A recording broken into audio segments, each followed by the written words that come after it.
This program is intended to serve a soccer coach who is participating in the return of an 18-year-old male who until recently has had an intermediate level of skill involved with soccer. The participant has had an ACL reconstruction 10 weeks ago. In the model of Fitz and Posner 1967, the male is at an associative stage of learning. According to Fitz and Posner 1967, an associated stage of learning is measured by performance improvements, more consistency in learning areas, and the capacity to detect and develop appropriate strategies to eliminate errors. For the practitioner, the focus shifts from providing instruction to designing constructive, practice experiences. As the player is at an associative stage, Coker 2018 explains the need for the incorporation of an open skill, which involves the player being able to develop visual search strategies and be able to direct their attention towards aspects of the performance environment. The above characteristics lead us to determine a top-down approach, which allows us to use his knowledge of past experiences and game settings to set expectations of the skill. The measurable outcome of our program uses testing factors which allow us to determine the necessary state for our participants. These include post-initial retention and transfer of skills. These outcomes ultimately lead to learning, which is a, quote, relatively permanent change in a person's ability to execute a motor skill as a result of practice or experience. In order to achieve the participant's outcome, which is to return to a soccer game and perform the chosen skill at an intermediate level, we have devised a 4-week training program which can be used to assist practitioners in the returning of their clients back to their chosen sport.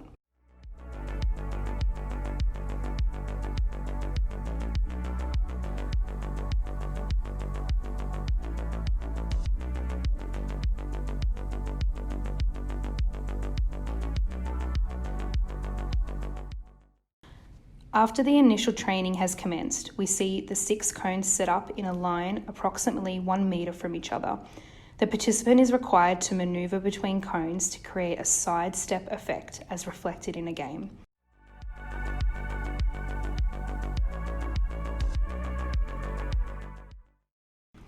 To maximise the learning, the motor field is an important factor as it allows students to arrange their thoughts, such as during a closed motor skill.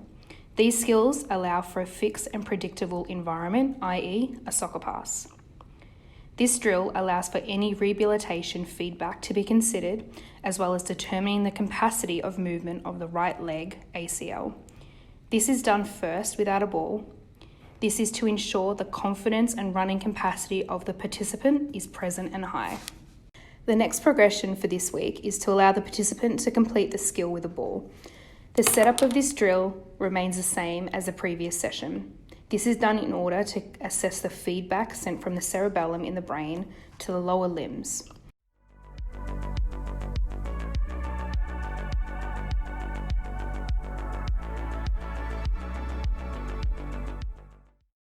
The cerebellum is responsible for the coordination sequence of movements. In conjunction with the brain, the nervous system plays a pivotal role in the process of movement preparation, execution, and control. The nervous system can be split into 2 components: the peripheral nervous system, which consists primarily of nerves which link the spinal cord and the brain to the central nervous system. The central nervous system is responsible for sensory information, decision-making, signals, and generated messages. The peripheral nervous system is further subdivided into afferent nerves and efferent nerves. The afferent division allows for detections of change in the environment towards the brain, while the efferent nerves carry impulses away from the brain to the muscles in the body. This week's focus is on passing and ensuring the constructed ACL on the right leg can handle the pace and force of a 2-touch pass. This skill involves a participant and coach standing directly across from each other and passing the ball. This closed motor skill continues on from last week and adds an element of an additional person to further develop the skill.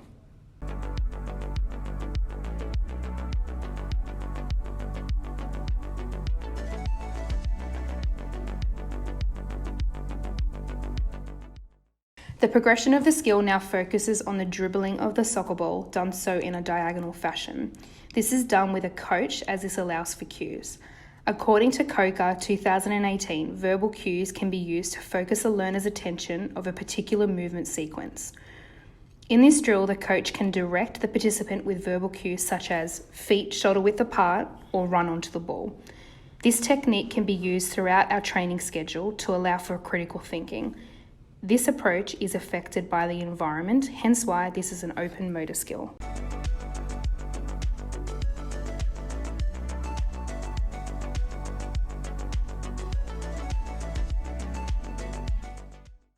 The diagonal passing drill from last week has now progressed. The progression involves the same diagonal passing drill, although now using one touch.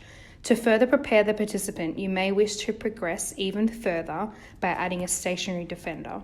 Ensure there is a minimum of 3 passes between the coach and the participant.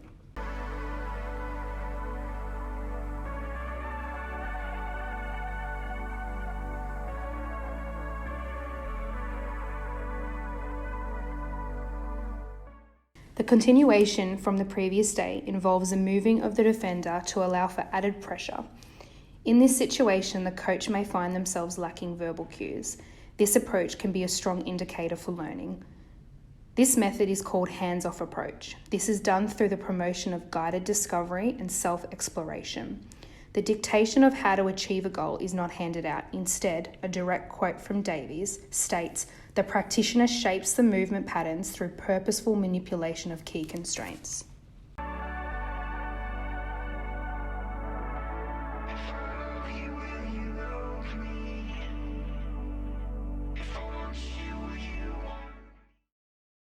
In this drill, we can see the defender moving. The drill remains the same with the 2 players passing the ball via one touch to ultimately get past the defender. The focus for the last 3 days is to incorporate as much of a game-like situation as possible. Day 1 involves a triangle setup. For this drill, you will need 3 to 4 players, with the fourth player being the defender. This drill is a one-touch sequence. For this drill, name calling, verbal cues, and self-guided discovery will need to be used.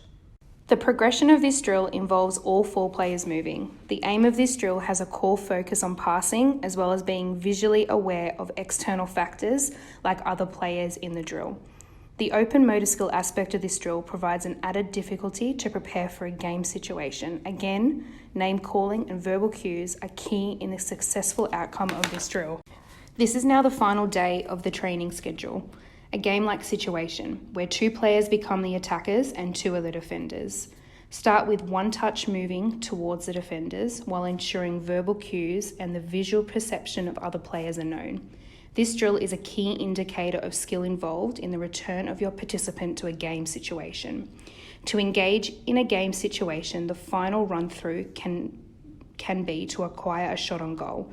This allows for motivation levels to rise, as well as the reenactment of a game. A few moments later.